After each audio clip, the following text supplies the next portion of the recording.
오늘은 부활로 이어가는 관계라고 하는 제아의 말씀으로 피차 은혜를 나누고자 합니다. 우리 사랑하는 성도 우리 여러분들, 우리가 살아가는 것, 사람 사는 것에 뭐가 가장 중요하다고 생각하십니까? 사람 사는 것에 뭐가 되줄까? 저는 늘 그렇게 생각합니다. 사랑하는 사람들끼리, 또 사랑해야 하는 사람들끼리 서로 부대끼며 정을 나누고 그렇게 사랑하고 사랑받는 것 이상 이 세상 사는 재미, 이 세상 사는 맛이 더 어디 있을까 하는 그런 생각을 해봅니다. 성경을 보면은 많은 러브스토리, 사랑 이야기가 많이 나옵니다. 그런 것에서 우리는 신앙적인 유익을 얻을 수 있고 또 인간사의 다양한 면모를 통하여서 지혜와 또 해안을 얻을 수가 있습니다. 이를테면은 롯과 보아스의 아름다운 사랑 이야기, 또 아가서를 짓게 만든 술람 여인과 솔로몬 사이의 연애담도 우리가 볼 수가 있어요. 또 남자들 사이에 사랑은 없었느냐? 아니죠. 남자들 사이에 깊은 우정의 이야기도 있습니다. 대표적으로 다윗과 유나단의 일화가 있어요. 그리고 신약 성경에 보면은 부활하신 주님과 그 수제자 베드로 사이의 우정이 있습니다. 이 둘 사이, 베드로와 예수님 사이에 그 우정의 이야기, 둘 사이에 남자의 그 의리 있는 사랑 이야기에 대해서는 좀 깊이 묵상해 보시지를 않았던 것 같아서 부활 사건을 전후로 하여 예수님과 베드로의 이야기를 함께 묵상해 보고자 합니다. 이 둘 사이의 이야기는 나사렛 출신 예수라고 하는 젊은 선지자, 그 랍비라고 불러지는 그분이 갈릴리 호숫가에 당도했던 시절로 거슬러 올라갑니다. 예수님은 이제 막 그의 공생애를 시작하셨고 점차 많은 사람들에게 알려져 가고 있는 즈음입니다. 바다처럼 넓은 갈릴리 호수에서 고기잡이로 영유하는 베드로는 예수님을 만나는 그날, 아니 그 전날 밤에 밤샘 작업을 하지요. 밤샘 작업을 해요. 그러나 별 소득이 없습니다. 빈배로 돌아와서 그물을 깃고 있고 그물을 씻고 있는데 이 나사렛 출신 젊은 선지자가 자기에게 당도한 거예요. 많은 사람들이 운집한 가운데 그 예수라고 하는 선지자가 베드로의 배를 빌립니다. 그 배 위에서 설교를 하시고자 한 거죠. 그래서 육지에 조금 떨어져서 배에 앉아 예수님은 군중들에게 설교를 하십니다. 설교를 마치신 예수님은 벼랑간 베드로에게 깊은 곳에 가서 그물을 내려라 이렇게 명령하셔요. 예수님의 설교를 통하여서 은혜를 많이 받았는지 어쨌는지 모르지만 이때 베드로의 대답은 놀랍습니다. 선생님, 우리들이 밤이 맞도록 밤이 새도록 수고하였으나 잡은 것이 없습니다. 하지만 당신의 말씀에 의지하여서 내가 깊은 곳에 가서 그물을 내리겠습니다. 이렇게 대답을 해요. 저는 우리 사랑하는 성도님들이 베트남 푸엄상식교회라든지 필리핀 사랑의 교회라든지 이렇게 다녀오는 것도 대단히 중요하게 생각하지만 언젠가 꼭 팔레스타인 성지순례를 꼭 다녀오시기를 바랍니다. 그 갈릴리 호수에 가보자면은 소위 베드로 고기를 팔고 있는 레스토랑을 우리가 많이 보게 되는데 이 레스토랑 창너머로 이렇게 물가를 보면은요 그 베드로 고기, 정갱이 일종이라고 하는데요, 이 베드로 고기가 해안가로 우글우글 이렇게 모여 있습니다. 다시 말해서 깊은 바다에 사는 종이 아니라 깊은 바다에 사는 게 아니라 그 해안가 혹은 이 호숫가에 몰려 사는 어종이에요. 그리고 베드로가 누구입니까? 모르긴 몰라도 소시적부터 고기 잡는 일에는 잔뼈가 굵은 어부입니다. 목수로 자란 예수의 말을 들을 필요가 없는 사람이에요. 이보시오, 대개인 누구신지 모르지만 나는 물질로 잔뼈가 굵은 사람이에요. 물론 이 시간에 고기를 잡으려면 깊은 곳으로 가서 그물을 내리면 안 되는 것이요 하고서 핀잔과 거절을 늘어놓을 수 있었을 겁니다. 그런데 베드로는 자기의 경험, 자기의 자만심을 다 내려놓고 예수님의 말씀에 순종하죠. 선생님, 우리가 밤이 새도록 수고했으나 잡은 것이 없습니다. 하지만 말씀에 의지하여 내가 그물을 내리겠습니다. 예수께서 지정해 주신 곳에 그물을 내려 고기를 잡았을 때 정말 놀라운 일이 일어납니다. 성경은 고기를 잡은 것이 심이 많아 그물이 찢어졌다 이렇게 기록하고 있는 거예요. 다른 배에 있는 동무들에게 손짓을 해서 와서 도와달라고 합니다. 그들이 와서 2배에 쳐왔는데도 잠길 지경이에요. 이때 베드로의 마음에 커다란 고민과 걱정이 생겨요. 그렇게 놀라운 기적을 펼치시는 인물이라면 하나님의 메신저, 하나님의 사자다. 그런데 나처럼 죄 많은 사람, 허물 많은 사람이 이 일을 만났으니 큰일이다. 나와 상관할 부류가 아닌데 내가 이분을 만났으니 내가 이분을 떠나야지 마땅한다 하는 생각으로 예수의 무릎 앞에 엎드려서 이렇게 간청합니다. 아까 우리 찬양대가 찬양했죠. 주여, 나는 죄인입니다. 나를 떠나소서. 그러나 예수님은 베드로를 용납하고 자신의 제자로 부릅니다. 나를 따라오라. 너는 앞으로 사람을 낳는 어부가 될 것이다. 고기를 낚던 어부가 이제 하나님 나라로 사람을 낚아서 인도하는 제자가 된 거예요. 그는 그 자리에서 순종합니다. 배와 아버지와 아내와 그물을 버려두고 예수를 따라가는 거예요. 이제 베드로의 제2의 인생은 이렇게 시작합니다.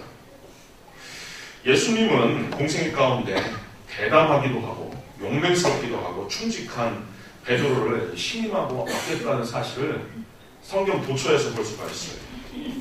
무엇보다도 베드로는 인류 역사상, 아니 어쩌면 우주 역사상 예수님의 정체를 바로 보고 바로 고백했던 사람입니다.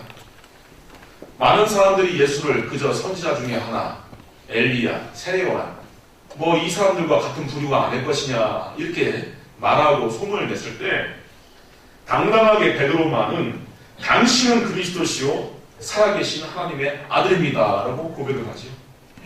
나중에 이 대목에 대해서는 깊이 함께 설교를 통하여 나누고자 하는데, 이 고백을 하고 나서 예수님은 전무후무한 축복을 내려주죠.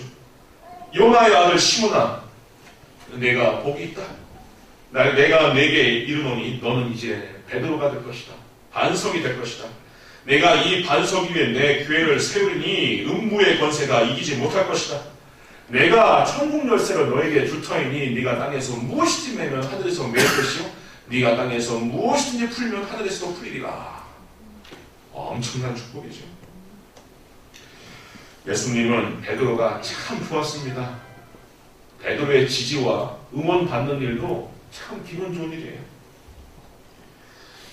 예수님께서 회당장 야이로의 딸, 죽은 12살짜리 소녀를 살리러 한 걸음 한 걸음 움직였을 때 예수님은 모여있는 사람들 가운데 이런 이야기를 합니다. 이 아이가 죽은 것이 아니라 잔다. 그러자 주위 모든 사람들이 비웃습니다. 죽은 아이를 잔다고 했으니 정신나간 이야기 아니겠어요? 이때 예수님을 지지하고 응원해 줄 사람이 없었습니다. 성경을 보자면은 믿음이 없는 현장에서는 하나님도 하실 수 없다라고 되어 있어요. 믿음이 없는 신령 가운데 하나님은 기사와 이적을 펼칠 수 없다라고 되어 있습니다.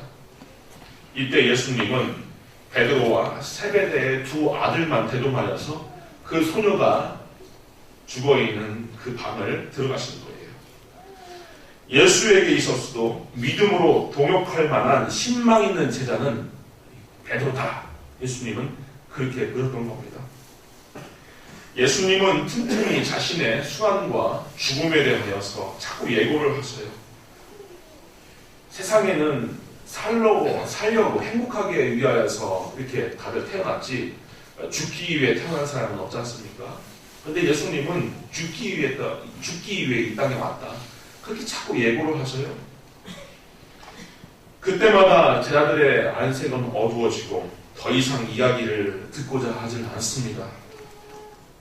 그런데 단 한 사람, 의리 있고 박력이 있는 제자 베드로만은 예수에 대한 자신의 사랑과 충정을 호언장담해 심지어 항변하면서 주여 그리 마옵소서 이런 일이 결코 주에게 미치지 못할 것입니다. 끊어면 안 됩니다.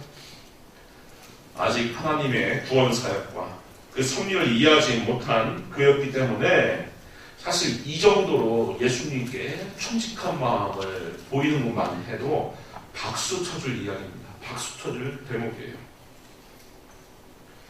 이뿐만 아닙니다. 잡히시던 날 밤 예수님께서 성찬식을 베푸시던 예수님이 다시 한번 예고하시죠.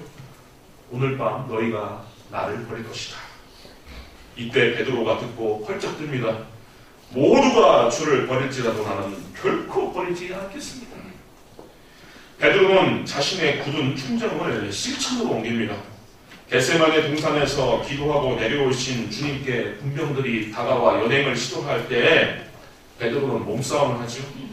그때 품 안에 있던 칼을 빼어서 정화합니다. 그리고 말구라고 이름한 한 사나이의 귀를 쳐서 베어버려요. 대단한 액션이죠. 과연 예수님을 정말 끔찍하게 아끼고 사랑하는 사나이의 행동이 보인 겁니다. 그러나 예수는 군병들에게 연행되어 대제사장의 집에 끌려가게 됩니다. 의리 있는 이 제자 베드로는 예수가 어떻게 될까 하는 우려 섞인 마음에 널찍이 따라가요. 마치 사람들이 뜰에 모닥불을 피우고 함께 앉았는데 베드로는 견눈질하면서 도대체 예수가 어떤 사건에 휘말릴까, 어떤 나쁜 일이 그에게 미칠까 그렇게 살펴보고 있는 터입니다. 그런데 모닥불을 피우고 앉아있는 그 현장에 자기 자신을 알아보는 사람이 셋이나 있는 거예요. 당신, 내가 안다. 저 나사렛 사람 예수를 쫓아다녔던 사람 아니요. 당신 그 도당 중에 한 사람 아니요. 이렇게 추궁하는 거예요. 심지어 그 셋 가운데 하나는 유대 남자로서 말을 섞을 필요가 없는 여종이 있었어요. 그 여종도, 비천한 여종도 당신 예수의 도당 아니요 라고 했을 때 베드로는 그냥 하고 한마디로 그냥 무시해버리면 될 것인데 이 여자여 내가 그를 알지 못하노라. 나는 그를 절대로 알지 못한다. 내가 그 사람의 제자라면 내가 성을 간다. 내가 죽일 놈이다. 이런 식으로 자기 자신에게 저주를 돌리면서까지 예수님을 3번 부인을 합니다. 사실 몇 시간 전에 예수님을 예언을 했죠. 오늘 밤 다 울기 전에 베드로 네가 나를 부인할 것이다. 3번 부인할 것이다. 그러나 베드로는 굳고 부정하며 다짐했습니다. 모든 사람이 주를 버릴지라도 나는 결코 버리지 않겠습니다. 그랬던 베드로가 지금 어떡한 겁니까? 자신의 위험을 명피하고자 거짓말을 섞으면서 또 저주까지 하면서 스승 예수를 3번씩이나 부인하는 거예요. 그런데 여기에 더해 누가복음을 보면은요, 아주 드라마틱 장면 하나를 묘사하고 있어요.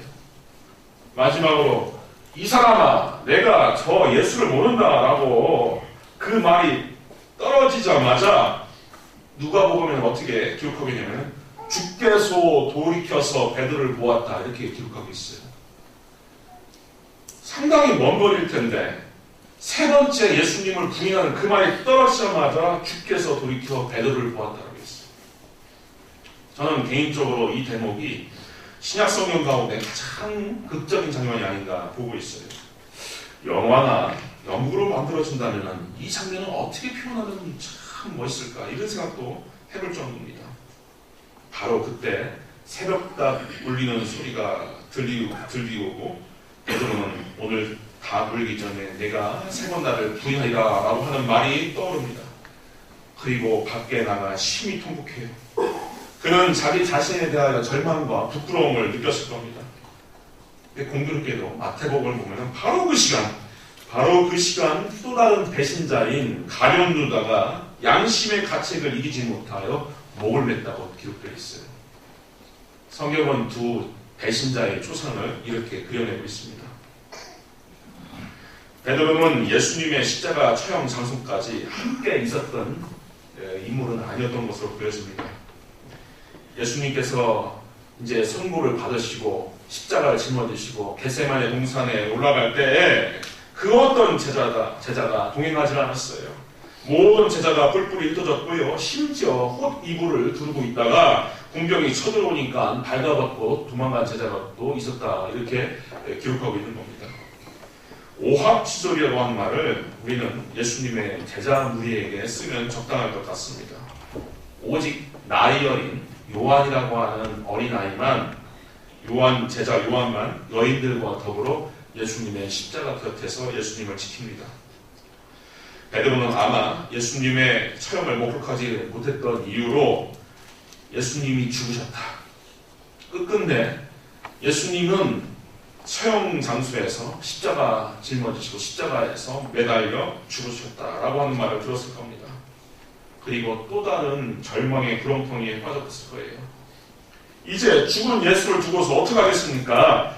용서를 구할 수도 없고 예수님과 관계를 회복하는 일은 영영이 불가능해진 거예요.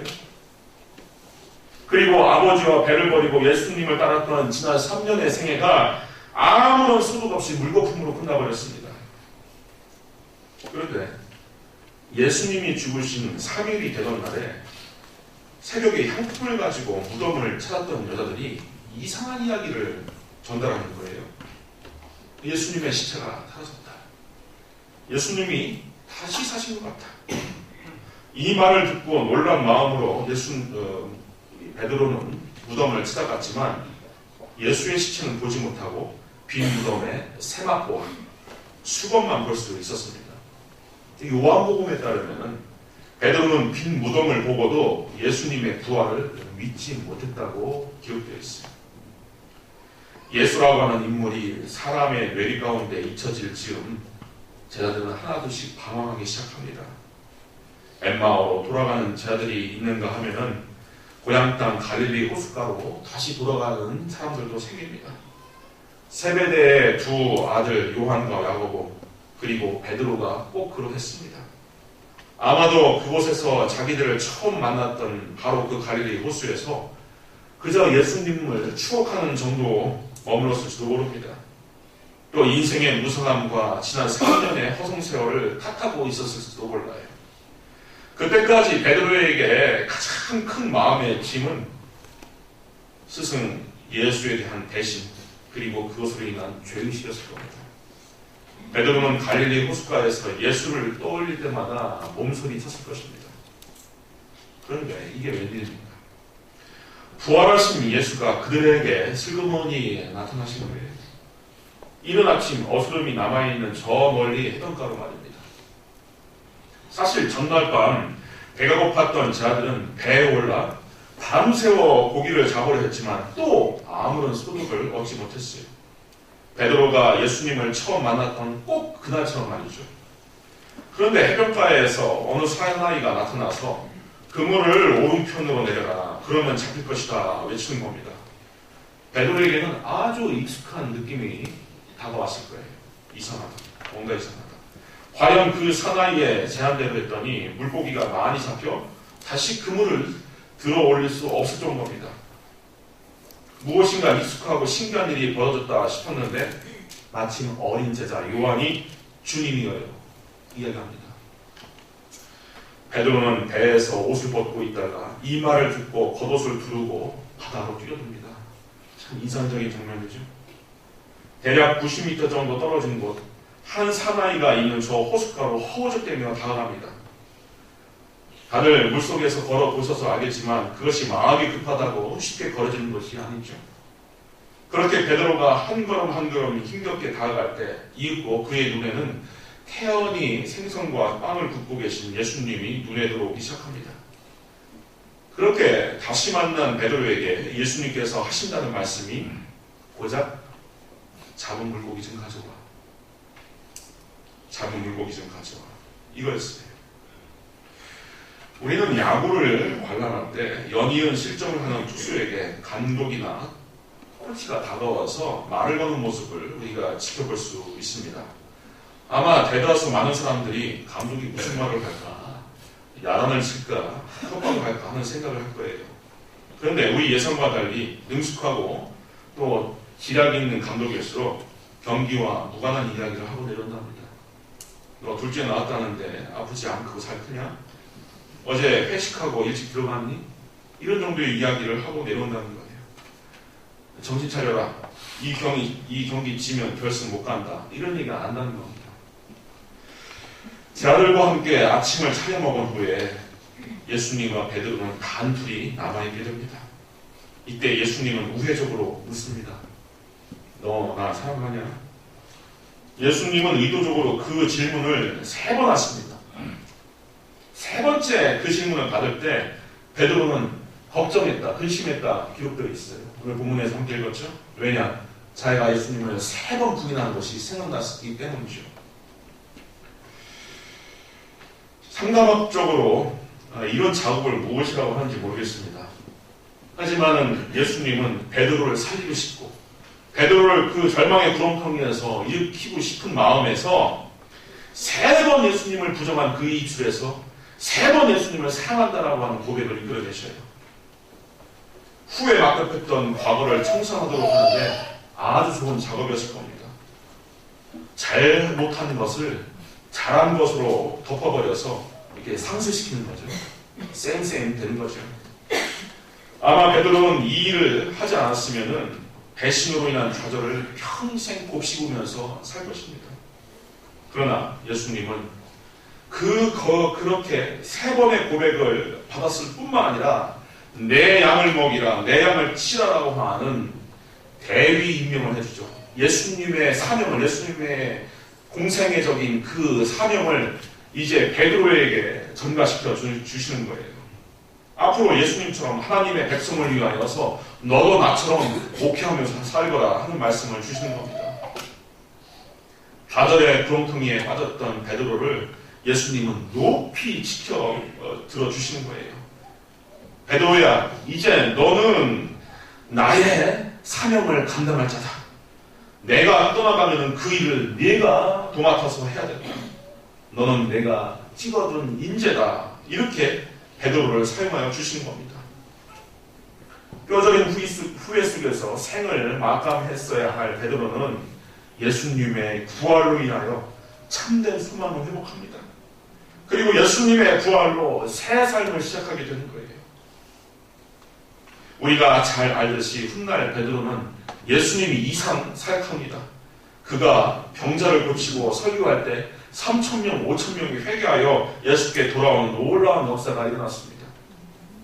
마음의 억압과 회한만이 가득했던 베드로가 이제 새 사람이 된 것은 바로 예수님의 부활 사건 때문이었습니다. 우리도 때로는 앞서 세상을 떠난 사람들과 미처 닿지 못한 관계, 미처 나누지 못하는 사랑 때문에 마음 아파합니다. 그런 회한과 고통은 겪어보지 못한 사람들은 이해를 하지 못할 거예요.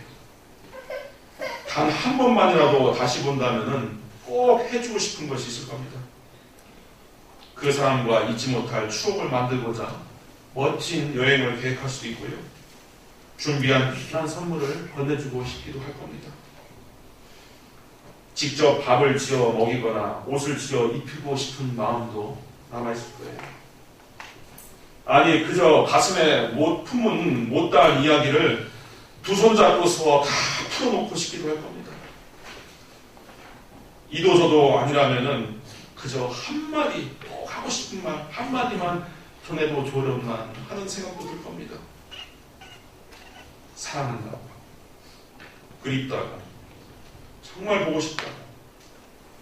아니 이도저도 아니면 그저 그 사람 몸냄새만 잔뜩 맡으면서 가슴으로 껴안고 펑펑 울 수도 있을 겁니다. 지난주에도 소방관 3분이 순직하셨죠. 2005년도에 범인을 잡다가 순직한 경찰관의 남겨진 부인이 남편이 너무 그리워서 경찰청 홈페이지에 이런 글을 남겼다고 해요. 도희 아빠, 도대체 무엇일까? 모래알처럼 많은 사람들 중에, 모래알처럼 많은 인연들 중에 이렇게 우리 셋 엮어진 인연인데 그렇게 손 놓아 버려진 우리 둘은 모래알처럼 수많은 알지 못하는 세상에서 어떤 집을 짓고 어떤 대문을 달아야 하는 것일까? 더운 여름날에도 당신이 당직일 때 창문 한 번 제대로 열어보지 못했는데 이제는 영영 못 열어보겠네. 도희 아빠, 엄마한테 혼나더니 당신 방에 들어와서 당신 부르면서 왕방울 같은 두 눈에 고술 같은 눈물이 뚝뚝 떨어지더라. 내가 울어버릴 것 같아 애써 외면했는데 지금은 내가 그 자리에 앉아있네. 빨리 깨었으면 좋겠어. 어디를 가도 당신 가슴에 붙이고 다니던 코알라처럼 붙어 다니던 당신 딸이 어떻게 길을 열어야 하는 것인지 모든 것이 물음표뿐이야. 도희 아빠, 당신이 많이 보고 싶다. 이 양옥에서 빨리 깨어나 당신 빨리 퇴근했으면 좋겠다. 출근하면 퇴근도 있어야지. 당신 좋아하던 겉절이 해놓고 기다릴 텐데 겉절이에 된장 한 술 떠놓고 맛있게 비벼 먹자. 그런 날에는 언제나 당신 비빔 그릇 속에 숟가락 세 개가 바쁘게 왔다 갔다 했는데 도희가 얼마나 좋아하는 건지 당신 알지? 한 번만, 다시 한 번만 해봤으면. 2005년 8월 1일. 예수 그리스도의 부활은 우리에게 다시 이어갈 그 사랑의 관계를 약속하고 보증하는 사건입니다. 바로 베드로는 그 사건을 직접 경험한 거예요. 사랑했던 자기 친구 예수가 다시 그 앞에 살아나오는 일로 인하여 모든 회한과 모든 후회를 다 벗어버릴 수 있었습니다. 역사상 이런 일은 없었습니다. 그 어떤 종교의 창시자도 성인도 죽음을 극복하지 못했어요. 대개 그들은 우리에게 죽음을 의연하게 받아들여라, 멋지게 작별하라 교훈합니다. 그러나 예수님은 내가 먼저 살아남은 후에 갈릴리로 가리라. 이 얼마나 위대한 약속입니까? 내가 살아난 후에 너희보다 앞서 먼저 갈릴리로 가리라. 이렇게 약속하신 주님이 이 제자들을 다시 옮게 된 겁니다. 사망 권세에 잡혀 썩어짐의 종으로 타던 인생을 구원하는 일은 오직 부활하신 예수님밖에 하지 않았어요. 사별의 단절과 그 고통으로 힘겨워하는 인간이 온전한 희망을 다시 품게 만드는 것은 바로 예수님뿐입니다. 부활하신 예수님을 만나 죄인에서 사도가 된 사도 바울은 이렇게 힘주어 말합니다. 너희 중에 어떤 사람들은 어찌하여 죽은 자 가운데 부활이 없다 하느냐? 그리스도께서 만일 다시 살아나지 못하셨으면 우리가 전파하는 것도 헛것이요, 만일 죽은 자가 다시 살아난 일이 없으면 그리스도도 다시 살아나지 못했을 것이요, 너희의 믿음도 헛되고 너희가 여전히 죄 가운데 있을 것이요, 또한 그리스도 안에서 잠자는 자도 많았을 뿐이니 만일 그리스도 안에서 우리가 바라는 것이 그저 이 세상 살 뿐이면 모든 사람들 가운데 우리가 가장 불쌍한 자에게 이를 것이다. 죽음아, 너희의 승리가 무엇이냐? 죽음아, 너희 독침이 어디 있느냐? 우리 주 예수 그리스도로 말미암아 우리에게 승리를 주시는 하나님께 감사하노니 그러므로 사랑하는 형제들아, 견고하여 흔들리지 말지니라. 기도하겠습니다. 부활하신 예수님, 감사와 찬송과 영광을 돌립니다.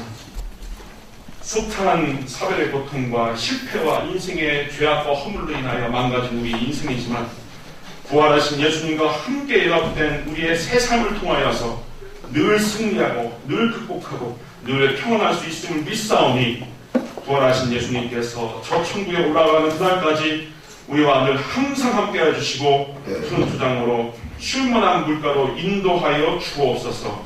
예수님의 이름으로 기도하옵나이다. 아멘.